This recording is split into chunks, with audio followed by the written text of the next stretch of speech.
Okay, so now it's this quiz.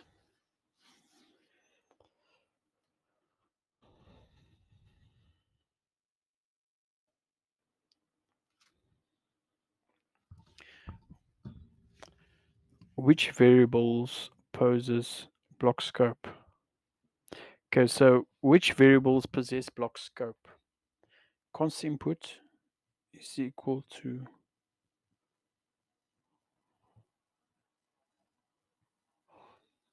Okay, so which variables possess block scope?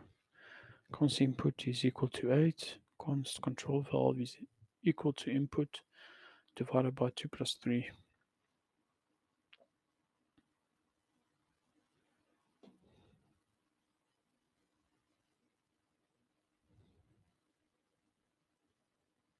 So obviously the variables that contain block scope is constant val.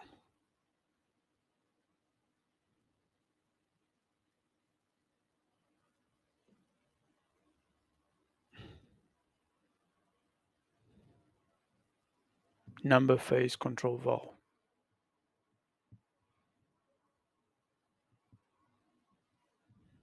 Number phase and number phase and val.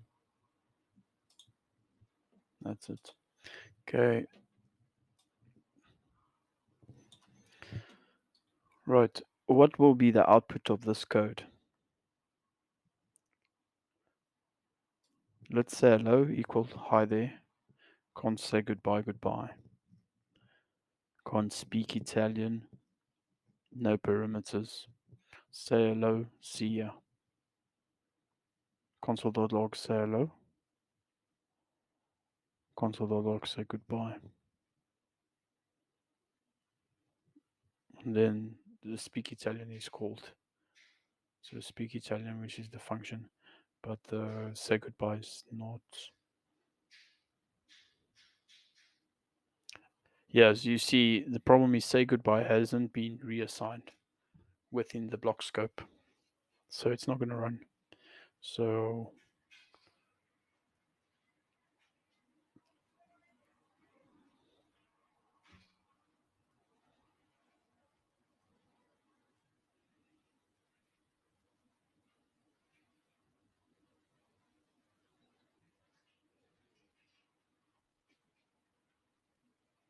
yeah, but it's still going to run because it hasn't been reassigned, but it's a constant variable. So if you run the function, it's it's just going to run.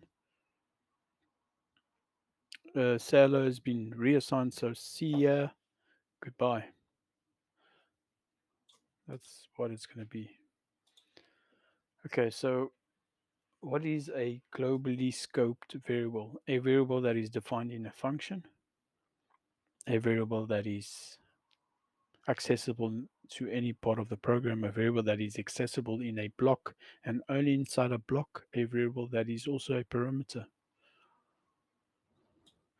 a variable that is accessible to any part of the program. What will the output of this code? What will be the output of this code? Const road trip, const destination, snacks, supplies.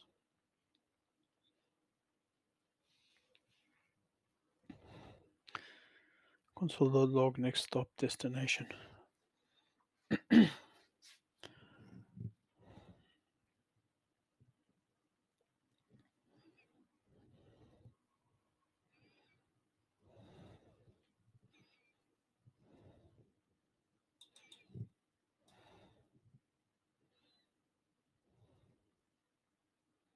It's going to throw a reference error because the function hasn't been called. If you don't call the function, then the variable within the block scope will output a reference error. So what is preferable, defining variables in the global scope or defining variables in the block scope? Defining variables in the block scope, variables defined at block level can still be used at the global level. Defining variables in the block scope. Variables defined in the global scope can cause unexpected behavior in our code. This is true. Defining variables in the block scope, variables in the global scope. Yeah, this is true. Okay, so how many global variables are there in the following block of code? So const multiply, const control val, and const input. So there's 3. These are parameters, and this is within the block scope.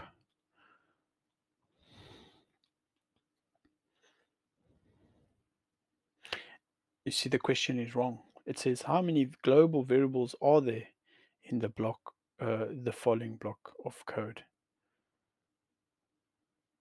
Do you get what I'm saying? So how many? There's 3. That's the answer. It doesn't actually say name the 3 global variables within this block of code. So the question is actually incorrect.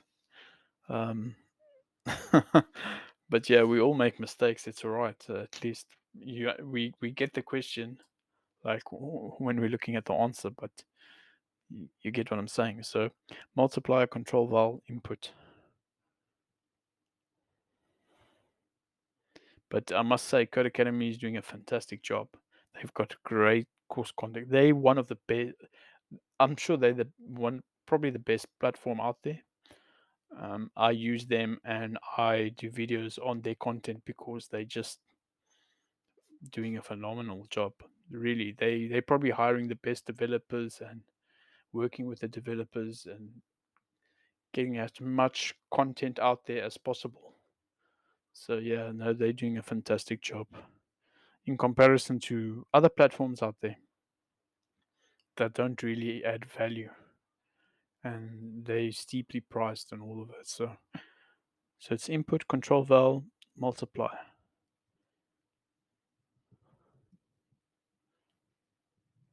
This one over here.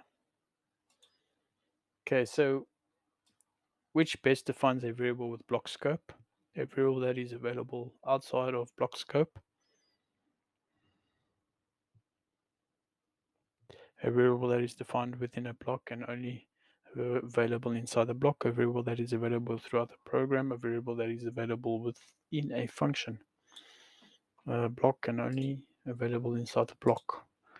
Okay.